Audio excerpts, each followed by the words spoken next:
Movie की शुरुआत में हम इंडियन लड़की फातिमा और शालिनी को देखते हैं, जो कि कुछ पुलिस ऑफिसरों से घिरी हुई होती है। उन फॉरेन पुलिस ऑफिसर्स का कहना होता है कि शालिनी यहाँ पर क्रिमिनल एक्टिविटीज करने आई थी और वो आईएसआईएस की मेंबर भी है। इस पर शालिनी का कहना होता है कि वो आईएसआईएस की मेंबर जरूर है, लेकिन उसे ब्रेन वॉश किया गया है। और ये सब कब और कैसे हुआ, ये जानने के लिए फातिमा पुलिस ऑफिसर्स को अपनी बैक स्टोरी बताने लगती है। और जो पुलिस ऑफिसर्स होते हैं उनको शालिनी की बात पर बिल्कुल भरोसा नहीं होता है, फिर भी वो उसकी बैक स्टोरी सुनने के लिए मान जाते हैं। तो बैक स्टोरी में दिखाया जाता है कि शालिनी केरला की रहने वाली है और वो अपनी माँ और दादी के साथ रहती है। उसके पिताजी नहीं है, पर वो अपनी फैमिली के साथ बहुत खुश है। शालिनी की पढ़ाई कंप्लीट हो चुकी है और आगे उसे नर्सिंग करना है। इसके लिए वो केरला के एक अच्छे इंस्टीट्यूशन में एडमिशन लेती है और वहां जाकर शालिनी की मुलाकात होती है अपनी रूममेट से, जिनका नाम होता है गीतांजलि, निमा और आसिफा। और आगे चल के इन चारों लड़कियों की दोस्ती बहुत गहरी हो जाती है, लेकिन इन मासूम लड़कियों को कहाँ पता था कि आसिफा के इरादे बहुत गलत है और वो यहाँ पर उनके साथ इसलिए रह रही है क्योंकि वो उन लड़कियों का ब्रेन वॉश करना चाहती है।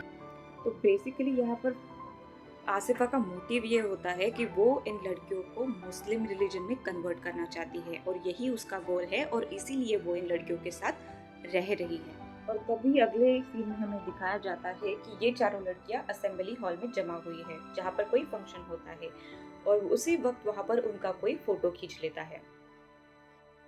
और साथ ही हमें ये भी दिखाया जाता है कि जो आसिफा के ग्रुप मेंबर्स है वो लड़कियों को अपनी जाल में फंसा के उनको दूसरे कंट्रीज में भेज देते हैं, उनका ब्रेन वॉश करके। और इन लोगों की एक बहुत बड़ी गैंग है जो कि बहुत सफाईदार तरीके से प्लानिंग और प्लॉटिंग करते हैं लड़कियों को फंसाने के लिए। और मूवी में आगे चलकर हमें ये भी पता चलता है कि आसिफा हमेशा अल्लाह की ही बातें करा करती है और वो और किसी भगवान में बिलीव करने से इनकार करती है। और यहाँ तक कि ये भी कहती है कि तुम्हारे हिंदू भगवान खुद को प्रोटेक्ट नहीं कर सकते तो वो तुम्हें कैसे प्रोटेक्ट करेंगे, हमारे अल्लाह देखो हमको हमेशा प्रोटेक्ट करते रहते हैं। तो ऐसी उल्टी सीधी चीजें बताकर वो उन लड़कियों को मैनिपुलेट करने की कोशिश करती रहती है। आसिफा बात करते करते बताती है कि उसका घर यहाँ पर पास में ही है और वो चाहे तो उसके घर भी आ सकती है। इसके पीछे आसिफा का मोटिव ये होता है कि उसे इन लड़कियों को अपनी नकली फैमिली से मिलवाना है और वहाँ पे भाईचारा बढ़ाकर इन लड़कियों को फंसाना है। इस काम के लिए उसके यहाँ पर दो नकली भाई भी होते हैं, जिनका नाम होता है रमीज और अब्दुल। जाने अनजाने में ये लड़कियां आसिफा के घर भी जाने लगती है, उसके फैमिली के साथ भी मिलजुल जाती है और उनके दो भाइयों के साथ भी मिलजुल जाती है। और यही तो प्लान होता है कि वो लड़कियां घुल मिल जाए और इन दोनों लड़कों के जाल में फंस जाए। और बिल्कुल वैसा ही होता है, दोनों लड़कियां जाल में फंस जाती है और धीरे धीरे ये लड़कियां अब्दुल और रमीज के प्यार में फंस जाती है और ज्यादा ही कट्टर बनती चली जाती है ब्रेन वॉश की वजह से। और और इसी स्टोरी के साथ एक दूसरी स्टोरी भी चल रही होती है जो कि कुछ साल आगे की स्टोरी होती है, जिसमें हमें फातिमा को दिखाया जाता है। शालिनी का नाम अब फातिमा है और वो अपने हस्बैंड के साथ होती है, लेकिन यहाँ पर उसका पति रमीज नहीं बल्कि ईसाक नाम का एक लड़का होता है, आदमी कह सकते हो। और फिलहाल ये लोग अफगानिस्तान में है और सीरिया जाने की कोशिश कर रहे हैं। तो शालिनी के साथ ये सब कैसे हुआ ये हमें आगे पता चलेगा। और अगली सीन में हम देखते हैं कि फातिमा अपने पति के साथ होती है। वो जैसे ही अफगानिस्तान में उतरती है वहाँ पर उसको बहुत सारी कटी छटी लाशें दिखती है और वो देख के वो बहुत ज़्यादा डर जाती है और उसकी उल्टी भी हो जाती है। और यहाँ हमें पता चलता है कि शालिनी प्रेग्नेंट है। और यहाँ हमें ये भी पता चलता है कि शालिनी का पति वहाँ पर मिलिटेंट की ट्रेनिंग ले रहा है और वहाँ पर माहौल इतना खराब होता है, बहुत ज़्यादा खराब होता है। यहाँ पर लड़कियों को मारा पीटा जाता है और इवन अगर उन्होंने लिपस्टिक भी लगाई हो तो उनको जान से मार दिया जाता है। और अगर उन्होंने भागने की भी कोशिश की तो उनको बहुत ही तड़पा तड़पा कर मारा जाता है। और आगे चल के हमें एक और बात क्लियर होती है कि फातिमा के पेट में जो बच्चा है वो ईसाक का नहीं है। और शालिनी प्रेग्नेंट होने के बावजूद भी ईसाक उससे जबरदस्ती करने की कोशिश करता है और उसका रेप करने की भी कोशिश करता है। और ये सारी दुखद घटनाएं फातिमा उन ऑफिसर्स को बता रही होती है प्रेजेंट में। और तभी वहां से सीन स्विच होकर फिर से हमें फ्लैशबैक यानी कि हॉस्टल टाइम्स में लेके जाए। ले जाया जाता है, जहाँ से हमें पता चलेगा कि फातिमा अफगानिस्तान कैसे पहुंची। फ्लैशबैक में हमें दिखता है कि आसिफा की कोशिशें जारी रहती है इन लड़कियों का धर्म कन्वर्ट करवाने के लिए। एक सीन में दिखाया जाता है कि आसिफा के बॉस उस पर चिल्लाते हैं कि अब तक तुम्हारा मिशन कंप्लीट क्यों नहीं हुआ, वो लड़की अब तक कन्वर्ट क्यों नहीं हुआ। और इसी के चलते आसिफा एक प्लान बनाती है और उसमें ये होता है कि ये लड़कियां मॉल में घूमने जाती है एक दिन, और वहाँ पर कुछ लड़के आकर उनके साथ बदतमीजी करते हैं, यहाँ तक कि किसी की स्लीव्स भी फाड़ देते हैं। और ये बहुत ही दर्दनाक नज़ारा होता है, कोई उनकी मदद करने नहीं आता है। और जब लड़कियां घर पहुंचती है तब आसिफा उनको बताती है कि तुमने किसी लड़की को देखा है हिजाब पहने जिसके साथ किसी ने बदतमीजी करी हो। और ऐसी ही चीज़ें करते करते आसिफा उन लड़कियों को अपने जाल में फंसा लेती है। और मॉल वाले हादसे से ये लड़कियां जो ट्रॉमाटाइज्ड हुई होती है, उनको आसिफा की बातें लॉजिकल लगने लगती है और उस दिन से वो हिजाब पहनना भी चालू कर देती है। और इसी दरमियान गीतांजलि और अब्दुल का प्यार भी बहुत गहरा होता गया था। उसे इतना प्यार मिल रहा था कि जो भी अब्दुल कहे वो उसे सब जायज़ लगता था और उसके लिए वो कुछ भी करने के लिए तैयार हो गई थी। प्यार में इंसान अंधा ही हो जाता है। और इसी के चलते फातिमा अब्दुल के साथ फिजिकल भी हो गई थी। और कुछ दिनों बाद दोनों लड़कियां अपने अपने घर चली जाती है। कुछ दिनों के बाद शालिनी और गीतांजलि अपने अपने घर पहुंचती है और वहाँ पे उनके पेरेंट्स उनको देखकर बहुत चौंक जाते हैं, क्योंकि दोनों ने हिजाब पहना हुआ होता है और उनका ये भी कहना होता है कि वो खुद को प्रोटेक्ट करने के लिए अपना रिलीजन भी चेंज कर देंगी। कुछ दिनों बाद जब ये लड़कियां फिर से हॉस्टल में आती है तब वहाँ पर एक प्रॉब्लम हो जाती है, क्योंकि तब शालिनी को पता चलता है कि वो प्रेग्नेंट है। शादी से पहले शालिनी प्रेग्नेंट है। शालिनी बहुत टेंशन में आ जाती है क्योंकि उसका बॉयफ्रेंड वो बच्चे को एक्सेप्ट करने से इनकार कर देता है, क्योंकि उनका रिलीजन अलग होता है। और यहाँ पे आसिफा शालिनी को सजेस्ट करती है कि वो अपना रिलीजन चेंज करके अपने बॉयफ्रेंड के साथ शादी कर ले। और आसिफा की बातों में आकर प्रॉब्लम से छुटकारा पाने के लिए फातिमा यानी कि शालिनी और गीतांजलि दोनों अपना धर्म परिवर्तन करते हैं और शालिनी से फातिमा में कन्वर्ट हो जाती है। और उसके बाद धीरे धीरे करके शालिनी और गीतांजलि की लाइफ में प्रॉब्लम्स आना शुरू हो जाते हैं। धीरे धीरे गीतांजलि भी अपने बॉयफ्रेंड के जाल में फंस चुकी होती है और वो कुछ बार उससे न्यूड्स भी मांगता है, और प्यार अंधा होने के चलते गीतांजलि उसे अपनी न्यूड्स पिक्चर भेज देती है। और यहाँ पर शालिनी का भी कुछ हाल अच्छा नहीं होता है। रमीज उसको छोड़कर किसी और देश अपनी माँ को लेकर चला गया होता है और इसी के चलते शालिनी बहुत ज़्यादा स्ट्रेस थी। अपनी प्रॉब्लम्स लेकर फातिमा आसिफा के पास जाती है सॉल्यूशंस लेने के लिए, और आसिफा उसे मौलाना के पास लेके जाते हैं और मौलाना उसे बताते हैं कि पहले ही शादी से पहले प्रेग्नेंट होकर तुम बहुत पाप कर चुकी हो, तो अब तुम्हारे लिए अच्छा होगा कि तुम किसी से शादी कर लो। और यहीं पे मौलाना उसके लिए लड़का ढूंढते हैं जो कि होता है इसाक, और उसी से फातिमा की शादी करा दी जाती है। क्योंकि ईसाक को इतना अच्छा पोर्ट्रे किया जाता है, उसे फातिमा को बताया जाता है कि ईसाक तुम्हारी भी केयर करेगा, तुम्हारे बच्चों को भी संभालेगा और तुम्हें खुश भी रखेगा। और इसके चलते फातिमा मौलाना की बात में आ जाती है और ईसाक से शादी करने के लिए राजी हो जाती है और शादी कर भी लेती है। और यहाँ पे हमें ये भी पता चलता है कि शालिनी इराक में कैसे पहुंची, क्योंकि मौलाना ने उसे सजेस्ट करा होता है कि तुम्हारे पापों का प्रायश्चित करने के लिए तुम्हें सीरिया जाके दरगाह पर माथा टेकना होगा, तभी तुम्हारे गुनाह माफ होंगे। और इसी के चलते फातिमा ईसाक के साथ अफगानिस्तान में होती है।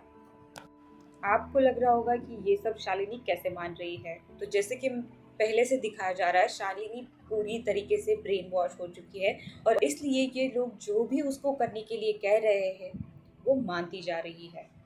और दूसरे सीन में हमें गीतांजलि को दिखाया जाता है जहाँ पर उसका बॉयफ्रेंड उसको फोर्सफुली सीरिया आने के लिए मजबूर कर रहा होता है, लेकिन गीतांजलि धीरे धीरे सब समझने लगी थी कि उसका किस तरह से ब्रेन वॉश हुआ है और वो वक्त रहते संभलने की कोशिश भी करती है, लेकिन तब तक बहुत देर हो चुकी है, क्योंकि उसका बॉयफ्रेंड उसको ब्लैकमेल करते हुए कहता है कि अगर तुम मेरे साथ नहीं चली तो मैं तुम्हारे न्यूड्स पूरे इंटरनेट पर वायरल कर दूंगा। गीतांजलि को सब अब समझ में आ गया होता है और वो हॉस्टल छोड़ के घर चली जाती है। उसके घर वाले भी उसको एक्सेप्ट कर लेते हैं, लेकिन उसी समय उसका बॉयफ्रेंड उसके न्यूड्स वायरल कर देता है।